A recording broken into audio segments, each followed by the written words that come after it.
নমস্কার বন্ধুরা, সুস্বাদে তোমাদের সবাইকে স্বাগত। অনেকদিন পর আজ আবার একটা রিকোয়েস্টেড ভিডিও নিয়ে চলে এসেছি। লিপিকা সিনহার রিকোয়েস্টে আজকের আমার রেসিপি হলো ফিশ মোমোর রেসিপি। আর আজকের এই ফিশ মোমোটা আমি বানিয়েছি ভেটকি মাছ দিয়ে। তাহলে চলো রেসিপিটা শুরু করে দিই। তো প্রথমে এটার জন্য কড়ার মধ্যে একটু জল বসিয়ে দিয়েছিলাম। এখন এর মধ্যে ভেটকি মাছগুলো দিয়ে দিচ্ছি। গ্যাসের ফ্লেমটা হাইয়ে রেখেছি। মাছটা দেওয়ার পর এর মধ্যে দিয়ে দিচ্ছি লেবুর রস। লেবুর রসটা দিয়ে দিচ্ছি কারণ এতে করে মাছের যে আঁশটে গন্ধটা হয় সেটা চলে যাবে। এরপর এর মধ্যে কিছুটা নুন দিয়ে দিলাম। তারপর সমস্তটা ভালো করে নাড়াচাড়া করে নেব। তারপর এটাকে ঢাকা দিয়ে মিনিট ৫ মতো হাই ফ্লেমে সেদ্ধ হতে দেব। ভেটকি মাছ যেহেতু বেশ নরম হয় তাই সেদ্ধ হতে কিন্তু খুব বেশি সময় লাগবে না। দেখো মাছটা ভালো মতো সেদ্ধ হয়ে গেছে। এখন এই মাছটা আমি জল থেকে আলাদা করে তুলে নিচ্ছি। এরপর মাছটাকে আমি ঠান্ডা করে নেব। ঠান্ডা করে নেওয়ার পর এর কাঁটাগুলো বেছে নেব। আর কাঁটাগুলো খুব ভালো করে বেছে নিতে হবে। আর চাইলে তোমরা ভেটকি মাছের জায়গায় অন্যান্য মাছও ব্যবহার করতে পারো। এবার মোমোর জন্য আমি ডোটা তৈরি করে নেব। তার জন্য পাত্রের মধ্যে নিয়ে নিয়েছি ময়দা। এখন এর মধ্যে দিয়ে দিলাম সাদা তেল আর সামান্য একটু নুন দিয়ে দিলাম। তারপর এই ময়ানটা খুব ভালো করে মিশিয়ে নেব। সমস্তটা ভালো করে মেশানো হয়ে গেলে এখন এটাতে জল দিয়ে এটা ভালো করে মেখে নেব। জলটা একেবারে দিয়ে দেব না, অল্প অল্প করে জল দিয়ে ময়দাটা মেখে নিতে হবে। আমি এখানে মোমোটা শুধু ময়দা দিয়ে বানাচ্ছি, তবে যদি কারোর ময়দা খেতে আপত্তি থাকে সেক্ষেত্রে আটা আর ময়দা মিশিয়েও কিন্তু এটা তোমরা করে নিতে পারো। ময়দাটা মিনিট ৫ জন্য রেখে দিতে হবে। মিনিট ৫ পর ঢাকাটা খুলে আবারও ময়দাটা একবার মতো মেখে নিলাম। এবার এটার থেকে লেচি কেটে নেব। তো লেচিটা একটু ছোট সাইজের লেচি কেটে নিতে হবে। আমরা লুচির জন্য যেরকম লেচি কেটে থাকি তার থেকে সামান্য একটু ছোট সাইজের লেচি কেটে নিলেই হয়ে যাবে।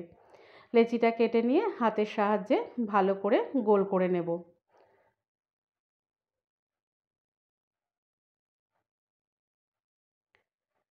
এদিকে দেখো মাছটাও ঠান্ডা হয়ে গেছে আর মাছটার থেকে সমস্ত কাঁটাগুলো ভালো করে আমি বেছে নিয়েছি। আর মাছের ছালটা কিন্তু আমি এখানে রেখেই দিয়েছি। তোমাদের যদি কারোর ছাল পছন্দ না হয় সেক্ষেত্রে তোমরা মাছের ছালটা আলাদা করে দিতে পারো। এখন এর মধ্যে দিয়ে দিচ্ছি পেঁয়াজ কুচি, দিয়ে দিলাম ধনেপাতা কুচি, কুচিয়ে রাখা পুদিনা পাতা দিয়ে দিচ্ছি, দিয়ে দিচ্ছি কাঁচা লঙ্কা আর রসুন। রসুনটা খুব মিহি করে কুচি করে নিতে হবে। এরপর এর মধ্যে দিয়ে দিলাম আদা বাটা, ভিনিগার আর দিয়ে দিচ্ছি সয়া সস। আদাটা চাইলে তোমরা গ্রেট করে দিতে পারো।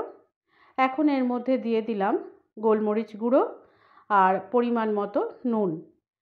এখন এই সমস্ত উপকরণগুলো খুব ভালো করে মিশিয়ে নেব। সমস্তটা ভালো করে নাড়াচাড়া করে মিশিয়ে নিতে হবে। স্টাফিংটা রেডি হয়ে গেছে। এবার আমি লেচিগুলো তৈরি করে রেখেছিলাম আগে থেকে। এখন সামান্য একটু ময়দা দিয়ে এই লেচিগুলো কোট করে নিলাম। চাইলে তোমরা কিন্তু সাদা তেল দিয়েও এটা করে নিতে পারো। খুব বেশি ময়দা দেব না, অল্প একটু ময়দা দিয়ে এই লুচিটা আমি বেলে নেব। তো দেখো আমরা লুচি সাধারণত পাতলা বেলে থাকি, কিন্তু এটা তার থেকে একটু মোটা সাইজের বেলে নিতে হবে। থিকনেসটা তোমাদের দেখিয়ে দিলাম। তো এখানে দেখো বেশ খানিকগুলো মোমোর পুর ভরার জন্য ময়দার লেচিগুলো বেলে নিয়েছি।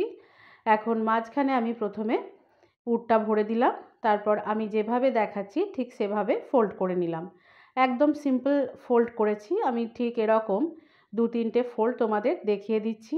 একদম সিম্পল, ভীষণ সহজভাবে বানিয়ে দেখেছি, যে কেউ খুব সহজেই বাড়িতে বানিয়ে নিতে পারবে। আবারও একটা লুচির মধ্যে আমি স্টাফিংটা ভরে দিলাম। তারপর দেখো যেভাবে দেখাচ্ছি ঠিক সেভাবে ফোল্ড করে নিলাম। এটাও একটা ডিজাইন তৈরি হয়ে গেল। আরও একটা তোমাদের দেখিয়ে দিচ্ছি। ৩টে ডিজাইনই কিন্তু ভীষণ সোজা সোজা আমি দেখিয়েছি। যারা মোমো বাড়িতে একদিনও বানাওনি, প্রথমবারের জন্য ট্রাই করবে, তারাও কিন্তু এই ডিজাইনগুলো খুব সহজেই তৈরি করে নিতে পারবে। দেখো এটা 3টে দিক প্রথমে ফোল্ড করে নিলাম, আর মুখগুলো কিন্তু খুব ভালো করে চেপে চেপে বন্ধ করে দিতে হবে। তারপর এটাকে সাইডগুলো একটু ঘুরিয়ে দিলাম, তাহলেই একটা ফুলের মতো ডিজাইন তৈরি হয়ে গেল। এদিকে একটা ডেকচির মধ্যে আমি জল গরম করতে দিয়েছিলাম। এখন এর মধ্যে একটা ছিদ্রযুক্ত থালা ভালো করে সাদা তেল দিয়ে গ্রিজ করে নিয়ে আমি এই ডেকচিটার মধ্যে বসিয়ে দিলাম। তারপর এর মধ্যে মোমোগুলো দিয়ে দিচ্ছি। সমস্ত মোমোগুলো দেওয়া হয়ে গেলে এখন ঢাকা দিয়ে মিনিট 10 জন্য হাই ফ্লেমে এটা হতে দেব। মিনিট 10 পর ঢাকাটা খুলে নিয়ে দেখো আমি একটু চেক করে নেব, ওপরের কালারটা কিন্তু বেশ চেঞ্জ হয়ে যাবে। আর এরকম হাতের সাহায্যে একটু চেপে দেখে নেবে। তোমরা হাতের সাহায্যে একটু চেপে দেখলেই বুঝতে পারবে যে মোমোগুলো একদম রেডি হয়ে গেছে। এখন এই মোমোগুলো আমি তুলে নিচ্ছি। তো বন্ধুরা, এভাবে খুব সহজেই তোমরা ভেটকি মাছের মোমো বা ফিশ মোমোর এই রেসিপিটা বাড়িতে তৈরি করে নিতে পারবে। আর লিপিকা সিনহাকে আমার অসংখ্য ধন্যবাদ আমার কাছে এই রেসিপিটা শিখতে চাওয়ার জন্য। আশা করি আমার আজকের রেসিপিটা তোমাদের ভালো লেগেছে। ভালো লেগে থাকলে বাড়িতে একবার অবশ্যই ট্রাই করে আমাকে কমেন্টে জানাও। আর তার সাথে সাথে আমার চ্যানেলটিকে সাবস্ক্রাইব করে বেল আইকনটি ক্লিক করারও অনুরোধ জানালাম। সকলে সুস্থ থেকো, ভালো থেকো। দেখা হবে আবার নতুন কোনো রেসিপি নিয়ে।